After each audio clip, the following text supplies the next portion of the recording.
right, so just before we start, we talked about yesterday about the story with the Chasam Sofer, where you had the coffee spill, like when we were talking about sign, like you had the sign where Abai Abai cursed somebody who would cut a tree on Chol Hamoed just for the sake of the sawdust, and then this other person didn't hold by that, he almost had it leg cut off. And talk about how Chasam Sofer, he had an experience where he was had ruled that you wouldn't have to wait 6 hours between meat and milk if you had a sleep that was keva, like a fixed sleep, like a nighttime sleep. Like a nighttime sleep, yeah.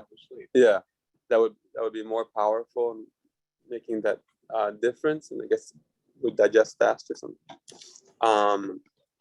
And then when he went to have the coffee the next morning, under that ruling, the coffee spilled on him. And then that made him like stop and think and go and look into that a little bit more.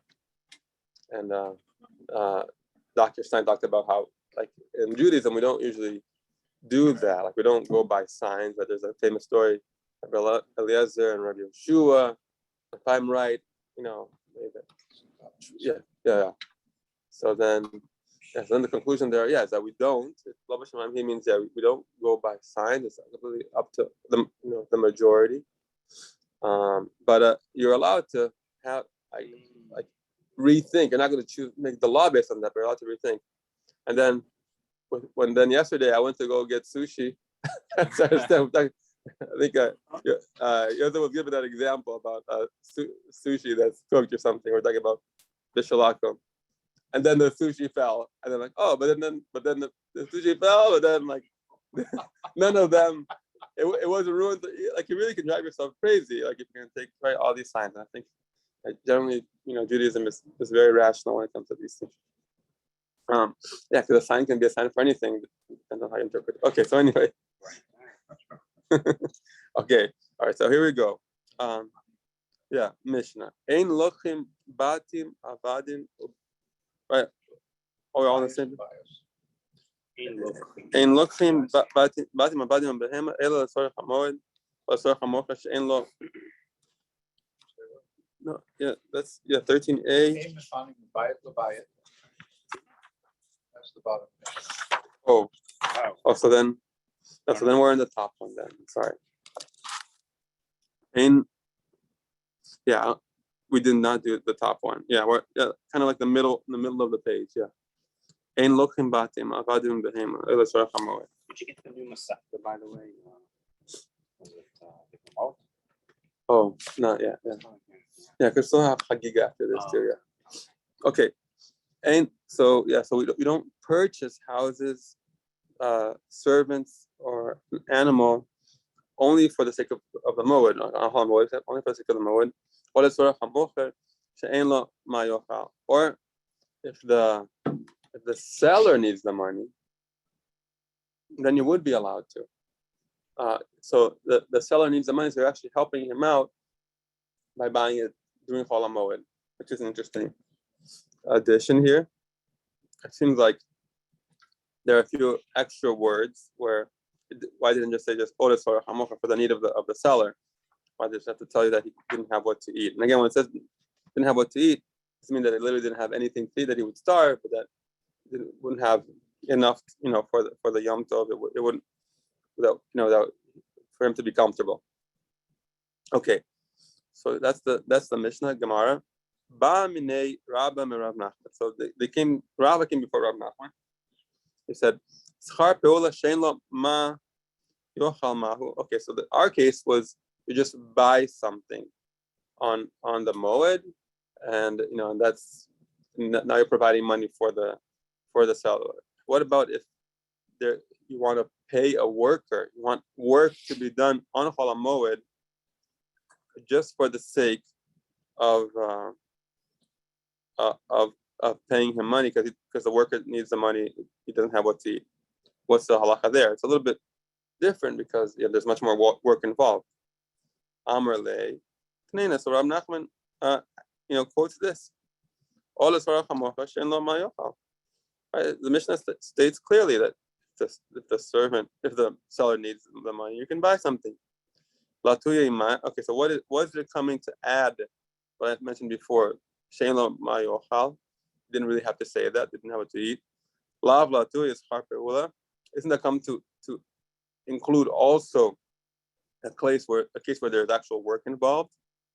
Actual Peula means like an action. Amarle Parushe Kamefarish. Lo Parushe Kamefarish. No. So Rabbi answers Rav Nachman and says, no, this extra wording of that he did not have what to eat, that's just added. That's just in order to explain what it means that he needs something. Okay, so that's the debate here. So now we're going to try to disprove this explanation by Rava that really you are allowed to learn out from this Mishnah that workers can work and get paid on Chol Hamoed. So let's just see. The first one is Abaye. Itve Abaye. Ein kotvim shtrichov b'moed. We're not allowed to write a promissory note on Chol Hamoed. Be'im einu ma'amino o she'en lo mayochal harei ze yichtov. But if the lender does not trust the borrower to keep his word, and he really needs to have something in writing, then you are allowed. Or that the person does not have what to eat. Who is this person? Who is it talking about? Then you can write. Why is it coming to add this thing about not having what to eat? It's talking about the scribe. The scribe does not have what to eat. So you're writing the promissory note to help, as a way to help out the scribe. So he has money for Chol Hamoed. Shema Mina. So learn here. Okay, so that's we conclude from it. Yeah, that's a good proof that you're allowed to hire somebody to do work and pay them on Chol Hamoed for the sake of the worker. Mostly Rav Sheshes. So Rav Sheshes has an objection. Now, it's a little bit unclear if he's objecting to Abaye or to Rava, the one that said that Skarpa would not be allowed. It seems from the reading and according to this also that he's attacking Rav Nachman too. So Abaye attacked Rava. Abaye attacked Rava, and now Rav Shesh is going to attack Rava. But Daniel, it seems the restriction is based upon the individual that you hire, whether he has what to eat or doesn't have what to eat, whether you can pay him or not. So the restriction is the restriction on a choice that you make, or is the restriction based upon the individual that you're hiring? So is it really the hiring the issue is, or is it the paying, and that the paying becomes based upon the individual's financial state, or is it the decision that you're making to hire or not to hire during the time to do so? Okay, so yeah, I don't know if it seems like it's to have the job done, right? And I guess that would include both the work and the payment together. Like if the guy needs the money, then the guy's allowed to do the work and get paid for it. If he doesn't need the money, he's not allowed to do the work, and you're not allowed to. I guess you wouldn't pay him because he didn't do the work. So the bottom line, I guess the focus is the work, but like you said, like it's going to depend on the financial resources of the worker. There may be a special situation for lending and borrowing because that's a separate mitzvah in and of itself. And then the first part had to do with this thing where aside from the worker, if the lender doesn't trust the borrower without a promissory note, you would be allowed it anyway. You're saying it's a mitzvah. You're not supposed to make a loan without this without all this pertinence that's going on. At least that's the way the Alter Rebbe does it. You're not supposed to do that, because but on the festival it says here the im enu mamino. Otherwise, I guess you could write the promissory note after the festival. Here, I'll read the note here on halacha. Writing documents on the festival. It is prohibited to write promissory notes on the festival unless the borrower needs the money. Oh, the borrower needs the money. Yeah. And the lender does not trust him without a document. Or the scribe has nothing to eat. It's permitted to write a bill of sale on the festival, but one may not write contracts for tenant farming or contracting that were undertaken before the festival. Okay, so yeah, that part of anyway, so yeah, I think we got everything covered. Yeah, it seems like there's, like you said, Naftali, there are more openings for the promissory note than like any other kind of work. But so far, the bottom line is that according to Abaye, and we conclude from it that you are allowed to pay for work. You're allowed to have the work done if the worker needs the money. Daniel? Okay. Yep. Daniel? Yeah, this Yes? is Rennie. I'm sorry. I'm still walking to shul. I think the whole thing, to me, is purely about the promissory note and lending. Because when you said, quote unquote, any other work, remember, for any other work, we have the other rule of lo salim pulat sachir. You must pay someone after their day's work. So, none of these things apply in other work, because a guy does work, you pay him. This is purely a loan situation and trust. That's how I see it. Abaye's proof is about the promissory note, but the Mishnah and the question that Rava asked was about wages.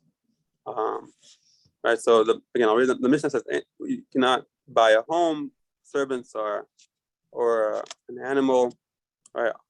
Only if you need it for Moed or for the need of the seller who does not have what to eat. And the Gemara asks, right, Rabbi asked Rav Nachman, what is the akhlaq with regard to wages for a worker who does not have anything to eat? Is it permitted to provide a poor worker with work on the intermediate days of the festival?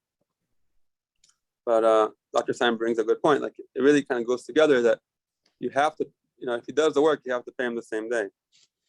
But the point is, can he do the work to begin with? And then Abaya's proof was strictly regarding promissory note, and maybe that's why you need more proof. So Rav Sheshet is bringing a proof. You're going to see it's from Pesach, the 14th day of Pesach, something completely different. So let's go into that. Mostly Rav Sheshet raised an objection also. Chachamim say, Shalosh umanios osim malacha be'arbe pesachim al chatzot. 3 kinds of professions can do work on Erev Pesach until midnight. I'm sorry, until noon. Midday. Yeah, midday. Achayatim ve'saparim ve'kovsim. The tailors, the barbers, and the launderers.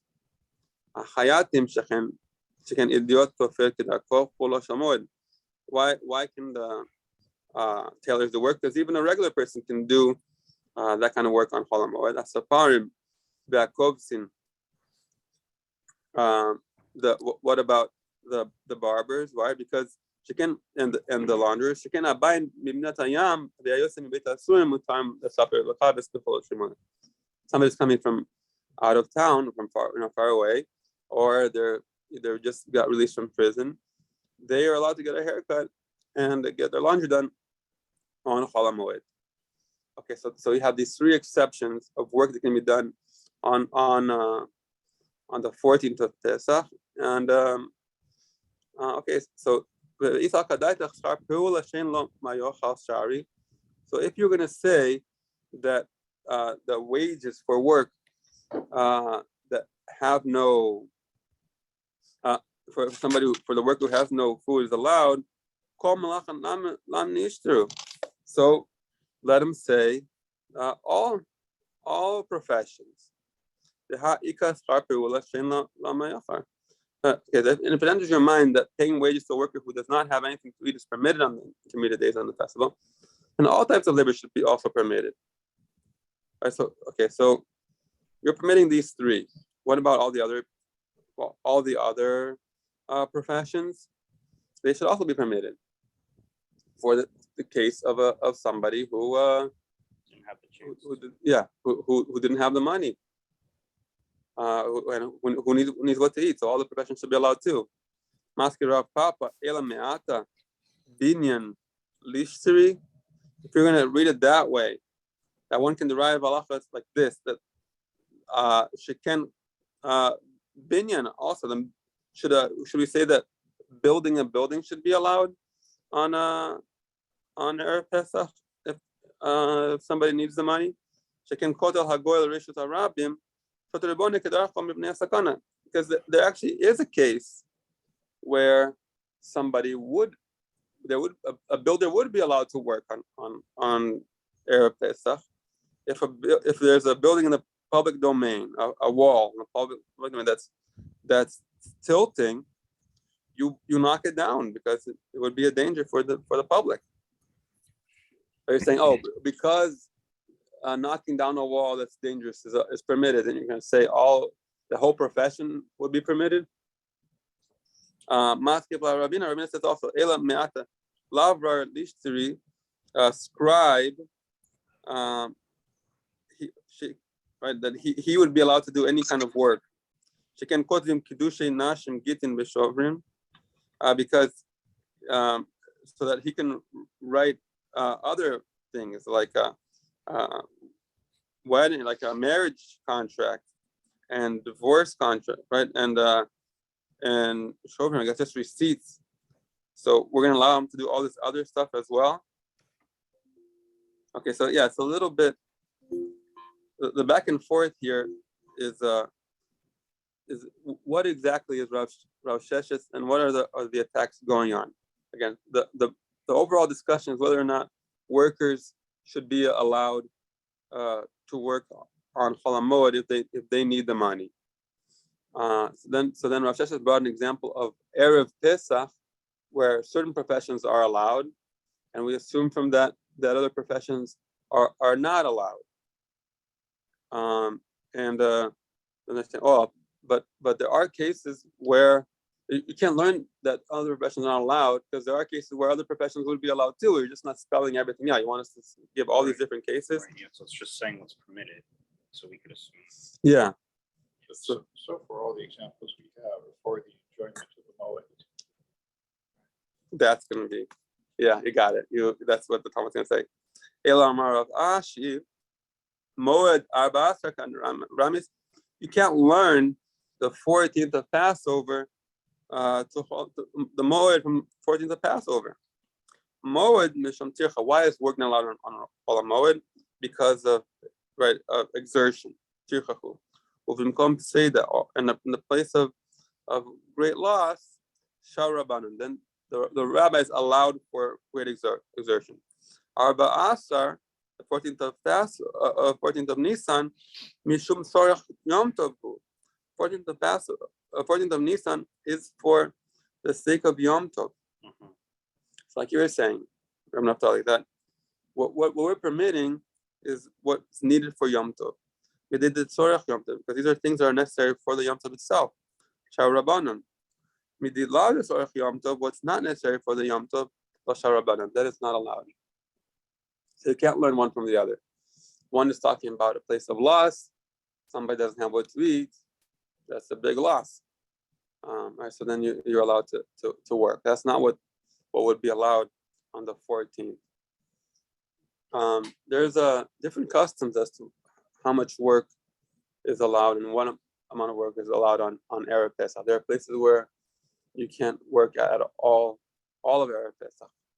And other places where you're allowed to work up until Chatzot. Right. And I know you can't have chametz until, so maybe there's some relation there. Yeah, it has to, all of this has to do with the Korban Pesach that would be brought on the 14th. Mm-hmm. And it's a Derabanan. But yeah, even though we don't have the temple yet, we still that like Zera never went away. Yeah. Yeah, and then it's a good also because you get to focus on Seder and everything. Okay. Mishnah. In mefanim mebayit lebayit aval mefane ulechatzera. One may not move. Move objects from one house to another. Aval mefane ulechatzera, but you are allowed to move it to one's courtyard. Ein mevin kalim mebeit ha'uman. You don't bring objects to the house of a professional. Bim choshesh lahem mifanan lechatzer acheret. Sorry, you don't bring objects from the house of the professional, right? But if you're concerned that the craftsman might, I don't know, take your object or whatever, you're worried about your object, you're allowed to move it to a different courtyard, just not your own home. But it's interesting because this is Talmud Bavli. Talmud Yerushalmi allows it for it to move from one house to your own house, right? And not talking about the case of the craftsman, the professional, but just in general, because that's a source of joy. So what is it? Is it here saying that you're not allowed to bring an object from one house to your own house, even though that would be a source of joy? So according to the Rabbi Lon Talmud does not dispute this, but the Maggid Mishnah disagrees. And okay, so it remains kind of, you have both opinions as to what the Talmud is actually saying, but it seems from the simple language that you would not be allowed. The halacha is one should not move items on the intermediate days of festival from courtyard to courtyard. Okay, no, let's we'll finish the Gemara, then maybe we'll go to halacha. Okay, so the Gemara says, "V'hamarta reisha ein mefanim klal." So in the beginning, you're saying you're not allowed to move at all from one house to another. But then you say you are allowed to move to your courtyard. So what does that mean? Amar Abai seifa atan lebayit sebachatzer. The second part of the Mishnah is just saying the house is already in the courtyard, so you're not really moving to a different place, just moving from the house. Just taking it like a few meters down, basically. Okay, but ein mevin kelim mebeit ha'uman. So what about this part now about the professional? You don't bring an utensil to the house of the craftsman. Amar Rav Papa badiklan Rava. So Rava was testing his students.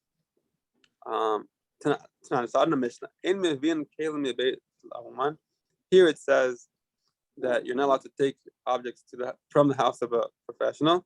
And then he brings a different Mishnah that says Molechem. We take from Kalin Mibeita Uman to the house from the house of a professional, even if it's not for the whole Moed. And that's a Mishnah in Pesachim. So that seems to be a clear contradiction. And we answered him, here's what I'm talking about the 14th, and there it's talking about Chol HaMoed. Ibai Seima, also if you want to say, both are talking about Chol HaMoed. Kan b'ma'amino, here's where you trust the professional. Kan she'eino ma'amino, and here's where you don't trust him. Okay, all right. So that's how you would explain these different rulings. V'hatanya mevin kelim beit ha'uman kegon kad mebeit ha'kadar. So it's taught in a brisa. You are allowed to take objects from the house of a professional, like a kadnet mebeit ha'kadar, a jug from the house of a jug maker, chos mebeit ha'zagag, a cup from the house of a glass blower. Aval lot semer beit hatzaba, but not wool from the house of a wool dyer, I guess that's how it's called, dyer's house, yeah. And not utensils from the house of a professional. Okay, so here it's saying that it would not be allowed. It starts out saying that it is allowed. Okay, that's kind of confusing. One sentence seems to contradict itself. Yeah. Must have been written by Korea. Huh? It was written by Korea. Oh. And if he doesn't have what to eat, noten lo askaro. If he doesn't have both, you give him his. Then you allow to give him his salary, and you leave it with him. You leave the objects with him, and you don't take it. But and if he's not, he's not trustworthy. Then you leave it in the house next door. But what if you're worried about the house next door also that you be stolen from there? Then you take it to a different courtyard. And if also you don't trust even this other courtyard, then you do take it home, but you take it discreetly. Is he taking these items as collateral for a job? So I guess he's taking these things to fix them, right? I think that's the idea. You're taking it there. These utensils are. Isn't it about the intention? Like if it's for the sake of the festival or if it's not? So if you're gonna use these items for the festival, then I guess then I guess it would be allowed, right? That's what the first Rashi on the page indicates. Now I'll read the halacha now. One should not move items on intermediate days of a festival from courtyard to courtyard through the public domain if it is not for the sake of the festival. So if it is, then it would be okay. It is certainly prohibited to transport one's property from one city to another. However, it is permissible to move items from one house to another in the same courtyard. If he needs to take them through an alleyway, some permit transferring from one house to an adjacent one, and some prohibit it if the alleyway is open on both sides. If he is concerned about theft or other types of loss, it is permitted to transfer from courtyard to courtyard, even from city to city. Okay. So this is a craftsman. So you left it. Yeah, you left the object, a silver cup, to get fixed by the craftsman. You will now want to pick it up. If it's for the sake of the moed, you're allowed to. If not, you would not be allowed to take it during the moed and bring it home to your house. You mean if the job wasn't completed or either way? Yeah, because the beginning is just talking about moving objects. So even if there's nothing that needs to be done, or regardless of what needs, whether the object is in good shape or not, you're just not allowed to move from one place to another because that's a big tircha. But if it's not, Daniel, there seems to be another aspect.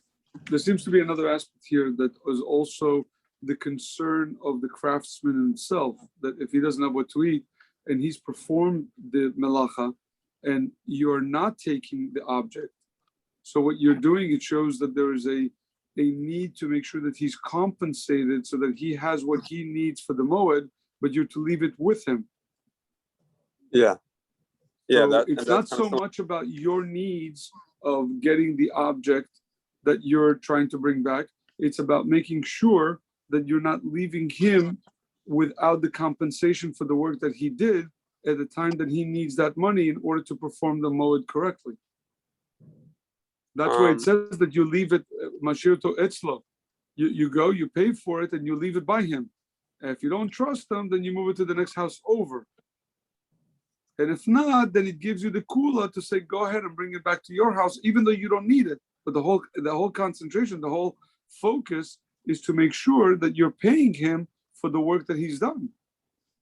Right. I think that was kind of like the additional, like almost like the caveat, right? So the brisa in general was, these are the items here.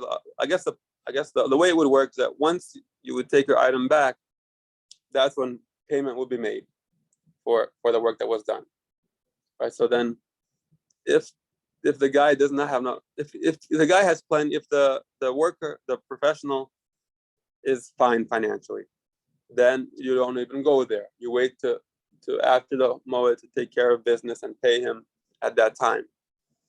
If the professional needs the money on the moed, then even though you're not going to take the item back, then you do pay him.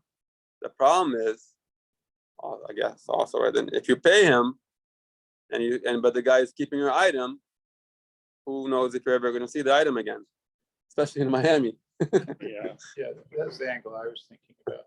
The Balabayas, the owner of this object that's being fixed, still has ownership over it, and these umanim had a minimum standard of care Mhm. for objects that they're in their possession to fix. So it could be, says, I want to move it from his courtyard to another courtyard because his is too public and there are too many people walking through. I want to get in a more private place. Yeah, I don't want it to be stolen. yeah, yeah. And that's like this whole second half of this brisa is dealing with a situation where you've paid the professional and you still don't have the item in your hand. Yeah, so it's almost like a two-part discussion. Are you allowed to change the location of the item to begin with during the moed? If it's for a kli that you're going to use in the moed, like the jug or the cup, then yeah. If it's for a different kind of utensil, then no. I don't understand, sir. You're normally allowed to carry a clothing just like even on Yontif. Yeah. So and the object was, it's your object, and you already paid for it. So it's not like, the question, if I bring wine to somebody on Shabbos, or something, I bring them a gift and then you got to open it. It's none of those things are coming up here. No, you didn't already pay for it. I mean, it's your object, but you didn't pay for whatever work the professional did. The I example. thought we said he did pay for it. Oh, that's the exception. The exception is the professional needs the money. Then you do pay him on Chol HaMoed. Oh, so if you didn't pay him, Yeah, then you can't take it. yeah. You avoid business. Like the next couple of missionaries are going to be about. Well, that makes sense. Yeah. Yeah. Okay. All right. So now the Gemara is going to say, Teratza Mevin. Okay, you explained well why the difference between the first Mishnah that says that you are not allowed to bring an object from the house of a professional, and the Mishnah that says that you are allowed. Molechem kasha. What about the second part? Because if you remember, that second Mishnah in Pesachim says not only are you allowed to bring from the person's house, you're allowed to bring to the person's house. Okay, so that's not going to fit very well if you're doing it on Chol HaMoed. So what's the answer? Ketanin and Mevin kosher ken she'em molechem. If you can't take, for sure can't bring. Ela mechavrata kid shanyan meikara. Rather, the first answer is the one that you're going to stick with, which is that we're talking about the 14th of Nisan versus Chol HaMoed. So you would be allowed to bring an object to a house of a professional on the 14th of Nisan, on Erev Pesach. Why would you be allowed to do that? I guess that's not really a malacha. But on Chol HaMoed itself, you would not be allowed to. Okay, Mishnah. So the laws of Isra Malacha on Erev Pesach, again, we said it's a derabanan. It's also more lenient. There are many more leniencies on what you're allowed to do on Erev Pesach. Okay, Mishnah. Mechapin et aksios bekash. You're allowed to cover figs with straw. Okay, I'm talking about Chol HaMoed. Rabbi Yehuda Omer af me'abin. You're even allowed to condense it, to make thick the figs, or we're going to talk about what exactly that means. Mochrei peros, the sellers of fruit, kisut the chelim, and the ones that sell clothing and utensils, mochrim betzina letzorech hamoed. They're allowed to continue selling during Chol HaMoed, but they have to do it discreetly, right? But again, they're only doing it so for the sake of the moed. Hatzayadim, the hunters. So I guess sayad is a fisherman. The fishermen. V'ha dashoshot, the groats makers. I guess the That's different kinds of cereal. Avea grosot and the bean pounders. Osin betzina the sorach hamoed. These are things that you would theoretically need on Yom Tov on the Moed also. They're allowed to do their work in private for the sake of the Moed. Rabbi Yosemir hem echmiru al asman. No, the second category of people, the fishermen, etc., they were strict on themselves. We're gonna have to understand also, what does that mean that they were strict on themselves? Does it mean that they didn't work at all? What does it mean? So Gemara. Pligi ba Rabbi Chia bar Abba Rabbi Asi. Rabbi Chia bar Abba argues with Rabbi Asi. Excuse me. Yeah. You keep on saying fishermen. I have here trappers. Yeah. Talking about fishermen with nets. Yeah. And trappers that use cages. Yeah, Sayadin is like it's really hunters. I don't know. The coin has its fishermen. But yeah, Sayad could be trappers, I guess doesn't have to be just fish. But yeah, I guess that's a No, because I mean, l'tzorach nefesh, you can catch one fish, I guess, to eat. But if you put it in a net or a cage, then it would be more. then you've got excess questions. Just trying to figure out. Right. Yeah, these are the professionals also, right? These are people that are doing it in scale. Yeah. So so okay, let's keep going. But anyway, other fishermen or other kinds of trappers. So there's a discussion between these two different rabbis, Betarveyu Mishmei de Chizkiah, Rabbi Yochanan, and they both hold their opinions. They're saying their opinions, even though they're different, in the name of Chizkiah, the son of Rabbi and Rabbi Yochanan. Chadamar, one said, Mechapin. What does it mean to cover with flax?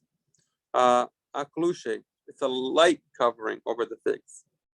Ma'abin, condensing, asmuche. It means to spread them over in a more dense way, like where one is you're just kind of lightly covering over the figs with flax, and the other opinion, and the other one that you're even allowed to do is you're covering it with a lot of flax. The other one says mechapin ben akusha ben asm. Okay, it says the other one says that no. What it means that mechapin means you cover the figs with flax as much as you want, lightly or densely. Me'abin, what does it mean to make thick? Also talking kimin kri, you're making it like a pile, right? I think they used to make baskets of figs, right? They would take these figs and they would press them together in a way so that it would dry better, I guess. So you're allowed to press them together, and even that would be allowed to do. Otherwise, it would be a loss. Tanya Nami Achi, the Brisa says, Me'abin oseoto kimin kri. So the Brisa supports this idea that you make it like a pile. Divrei Rabbi Yehuda, that's point Rabbi Yehuda. Naftali, you had a question? Okay. When they sell dried figs, they usually come almost like cake. Yeah, even today they have it like that. Yeah. Okay. Mocher peros psus v'chelim mocher besina. Okay, so all these first category of professionals, right? We said that these are the store people that have things that are directly needed for Moed, right? So they can sell their things discreetly. Beibaya lehu, and they asked the sages asked, Chenech miru al asman. Oh, the people that were strict on themselves. Yelo havu avdi klal. Does that mean that they didn't work at all? Or dilma havu avdi betzina? Or is the strictness the fact that they were doing it discreetly? Were they allowed to do it openly and they were doing it discreetly? Is that how they were machmer themselves, or they were not allowed, or did they were machmer that didn't do it at all? Okay, so let's see. Tashma, we have a brisa to answer this. Mochre peiros, ksus v'chelim mochrim betzina l'tzorach hamoed. Okay, so all these sellers of fruits, of clothing and utensils, they do it on tzorach hamoed. Before it wasn't fruits. Before it was fruit. Yeah, same thing. Okay. Rabbi Yossi Omer Tagari Tiberia hen echmiru al asma. The merchants of Tiberia, they were strict on themselves. Shelo hayu mochem klal ikar. They didn't sell at all. Okay, so that's what it means. It means that they did not do any business. Sade chayos ve'ofos ve'dagim, the trappers. Here we go. And who would hunt wild animals and fowl and fish. Sadim betzina v'tzorach hamod. They are allowed to do so discreetly, hunt discreetly. Rabbi Yossi Omer, Sade Akko, the people of Akko, I guess even today is still a big fishing place. Hen echmir al atzman, they were strict on themselves. Shelo yud sadin kolikar, they would not hunt at all. The shoshe chilka targis v'tisane. Okay, so the groat makers of these three kinds of groats of grain. They would also do their work discreetly. The groat makers of Tzipori, they were strict. They also did not do their work at all. Okay, that's what it means to be strict. So what does it mean, these different grains? One means that you split the grain in two. Targis hada tlat. Targis means you split the grain in three. Tisane hada arba. You split it in four. Kiata Rabdimi amar kunta. Rabdimi says no. What does it mean? The chilka. It means kunta, which is a different kind of wheat altogether. Meisive. Now we don't like what Rabdimi said, that it means a different kind of wheat. Hilka targets with tisane tme'in b'chok makom. These three types of groats, they are tame everywhere. So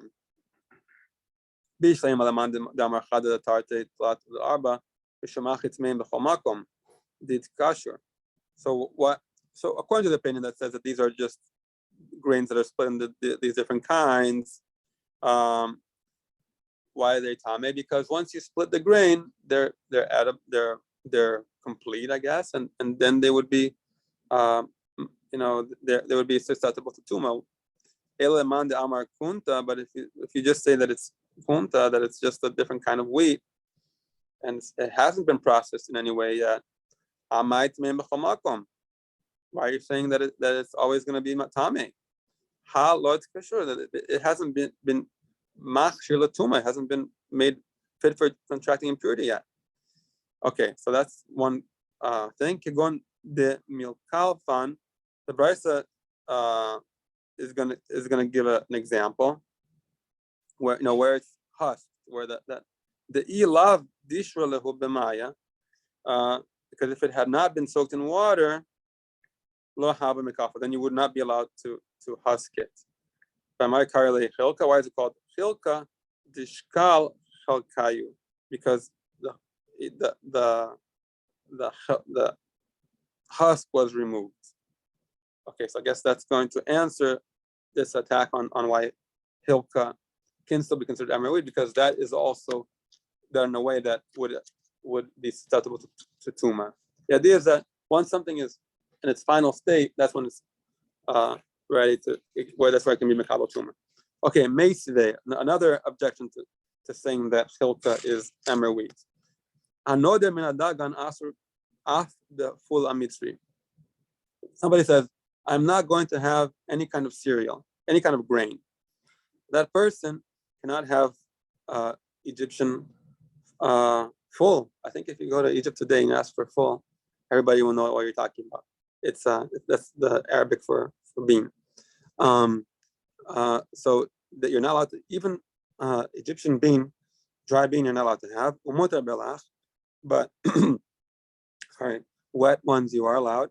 And you can still have rice.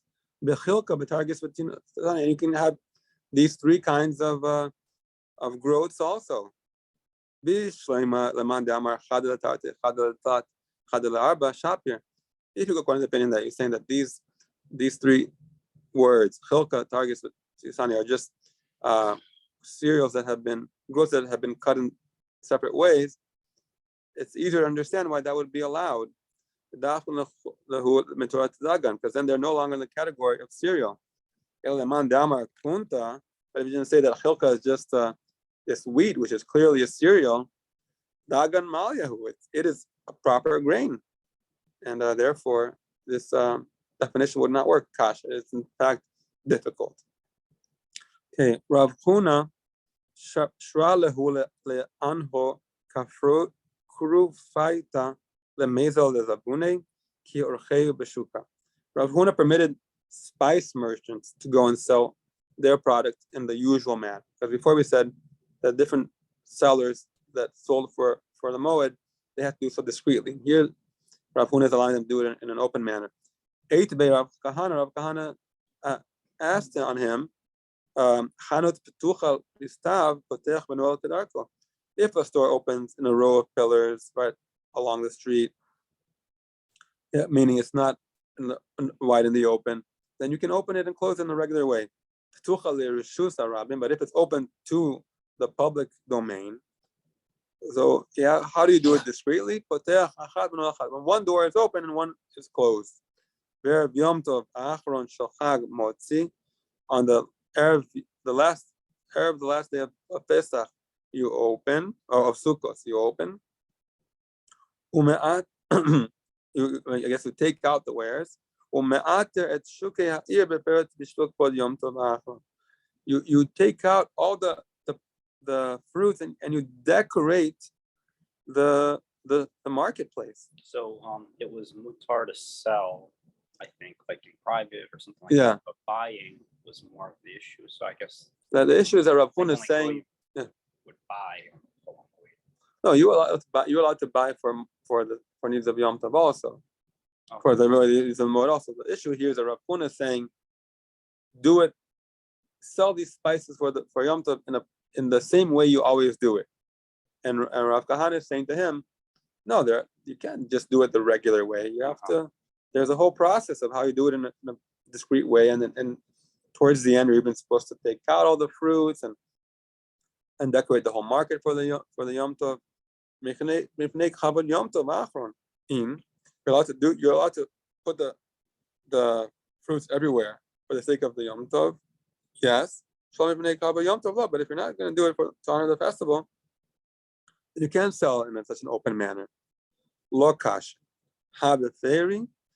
One, that's not a question. One is for fruits, which are usually brought in large quantities and could have been purchased before the festival. Habitavlin, and the other one's is spices, because people only buy it in small quantities anyway. So it would be permitted to buy in small quantities for the sake of the festival. Hadron Allah, Misha Hafach. All right, Shkoya, we got to the parak. Thank you, Danielle. Awesome. All right, thank you. Shkoya.